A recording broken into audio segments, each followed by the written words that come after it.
السلام عليكم. اليوم جبت لكم مملحة سهلة خفيفة وظريفة وتوالم مع سلطة في هذا رمضان. تابعوا الوصفة. ونجيبوا لاباط فويتي ونجيبوا الكامونبير تاعنا. من الأحسن تخيروش هذا الكامونبير اللي يكون سايل، خيروا الكامونبير اللي يكون شاد روحه.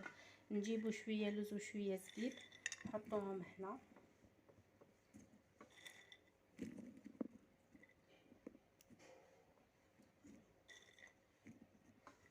فوالا، تحبوا تزيدوا لها هنا شويه عسل زيدوا. فوالا، نغلقوا. شوفوا كي تكون يابسه خير تجيكم من مليحه، ومن بعد نقفلوا عليها شغل بريه باش ما تخرج لناش. نحطوها من الجهه الخشينه ندوروا هكذا ونديروا لها صفار البيض. شوفوا ندخلوها للفرن طيب واحد 20 مينوت هكا 25 مينوت. المهم حتى تشوفوها حمارت وبانت بلي طيبه، وتقدموها مع سلطه.